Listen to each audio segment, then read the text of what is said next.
2 দিন আগে একটা নিউজে দেখলাম ছেলেদের দ্বিতীয় বিয়ে করতে নাকি প্রথম বউয়ের আর অনুমতি লাগবে না। ভাবলাম মেয়েদের সাথে এত শত্রুতা কেন? আর ছেলেদের তো রাজকপাল, যখন প্রথম বউয়ের অনুমতি লাগতো তখনই ছেলেরা এত বেইমানি করছে।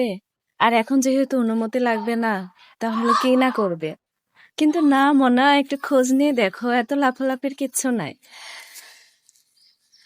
যতটা খুশি হয়েছো তোমরা, তার চাইতে বেশি কান্না করতে হবে দ্বিতীয় বিয়ে করতে গেলে। কারণ দ্বিতীয় বিয়ে করতে গেলে সঠিক যুক্তিসম্মত দেখাতে হবে। এলাকায় একটি সালিসি সংগঠন বসাতে হবে, সেখানে ওই এলাকার চেয়ারম্যান থাকতে হবে। চেয়ারম্যানকে সঠিক যুক্তি দেখাতে হবে দ্বিতীয় বিয়ে করার জন্য। সঠিক যুক্তি যতক্ষণ না দেখাতে পারবেন ততক্ষণ চেয়ারম্যান রাজি হবে না। শুধু চেয়ারম্যান না, সেখানে আপনার বউ উপস্থিত থাকতে হবে। এমনকি বউয়ের পক্ষের একজন সাক্ষী আর ছেলের পক্ষের একজন সাক্ষী থাকতে হবে। এই সব কিছু মিলিয়ে আপনার বউ যদি সব দিক থেকে অক্ষম থাকে আপনার পুরো সংসার চালাতে, তবেই আপনি দ্বিতীয় বিয়ে করার অনুমতি পাবেন। তার আগে কখনোই পাবেন না।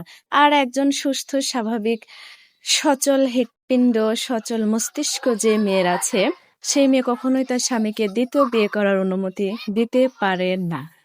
আমার তো পুরো নিউজটা জানার পরে খুব খুশি লাগছে। কারণ আমার বিয়ে এখনো হয়নি, ভবিষ্যতে যখন হবে এটার জন্য খুব ভয়ে ছিলাম যে না জানি কপালে কেমন ব্যাটা জুটবে। এখন তো খুব হাসি লাগছে। সেই হাসি লাগছে আমার।